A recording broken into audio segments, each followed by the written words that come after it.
Roos rock band Train have paid tribute to their founding member Charlie Colin, after his death aged 58, calling him the sweetest guy. His sister confirmed the bass player's death to the Associated Press. The cause of his death is unconfirmed, but his mother reportedly told U.S. website TMZ he died after slipping in the shower, while house-sitting for a friend in Brussels. The band formed in San Francisco in 1993 and enjoyed one of their biggest hits 8 years later, with Drops of Jupiter. Colin left the band in the early 2000s before they went on to have one of their other major hits, Hey Soul Sister, in 2009. Train paid tribute on Instagram, saying, "When I met Charlie Colin, I fell in love with him. He was the sweetest guy and what a handsome chap. Let's make a band, that's the only reasonable thing to do." Colin played bass for the band, and in 2022 he told the Power Players with Dan Clark podcast that he technically left Train in 2005. He continued to work in the music industry afterwards, playing the guitar and providing background vocals for other bands.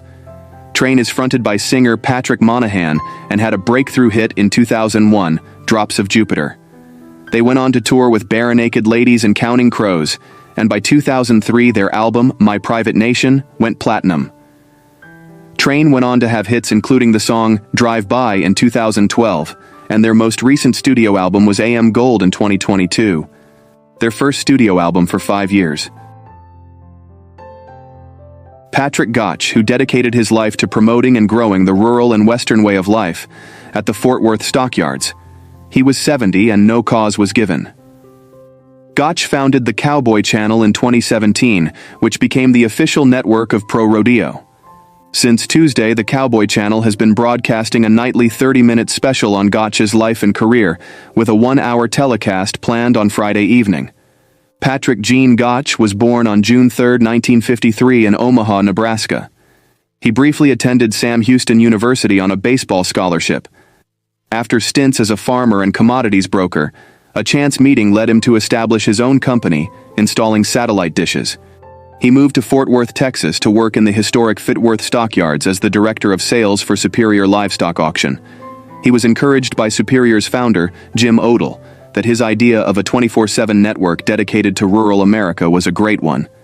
In 1996, he left Superior to relaunch RFD-TV. In lieu of flowers, the family asks that donations be made in his name to the National FFA Foundation in Gottsch's honor and put in memorial of Patrick Gottsch. One-time Cage Warriors Fighting Championship featherweight Connor Hitchens has died at 26 years old. Hitchens' death was confirmed by Cage Warriors, the promotion for which he'd been fighting. Neither the time nor cause of death for Hitchens has been made public. MMA commentator Harry Williams was first to report the news. IMAF President Kareth Brown wrote in a statement, "On behalf of the entire International Mixed Martial Arts Federation, we are deeply saddened by the passing of Connor Hitchens." Connor started his professional career on a high note, amassing a 6-0 record. Hitchens competed 20 times as an amateur through the ranks of IMAF and other organizations.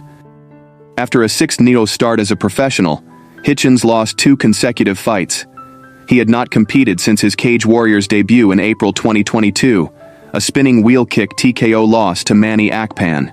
Hitchens was booked to fight in November 2022 versus Antonio Sheldon, but withdrew from the bout. We are saddened to learn of the passing of Cage Warriors featherweight Connor Hitchens. The entire CW family extends heartfelt condolences to his family and friends during this difficult time.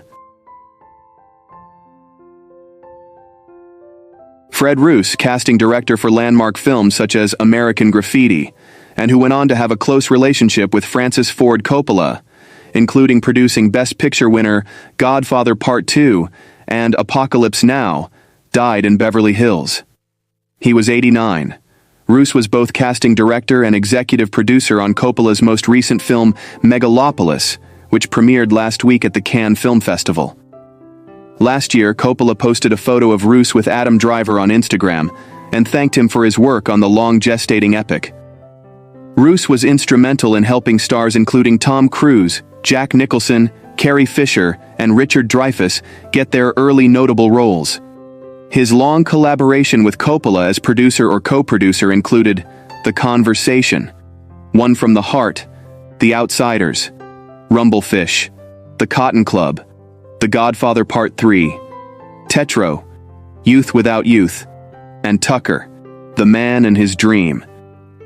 Roos was not credited but served as a casting consultant on the first Star Wars. Harrison Ford was doing cabinetry work for Roos, who cast him in American Graffiti, then convinced George Lucas to give him a chance as Han Solo. Born in Santa Monica, Roos became friends with Gary Marshall while serving in the Army in Korea. He went to UCLA Film School, then got a job as an agent at MCA. He started out casting for television, then served as casting director on notable films including Zabriskie Point, Fat City, Petulia, and 5 Easy Pieces, after he had already gotten Nicholson an earlier role. He cast Monty Hellman's Two-Lane Blacktop before working with Coppola for the first time as casting director of The Godfather.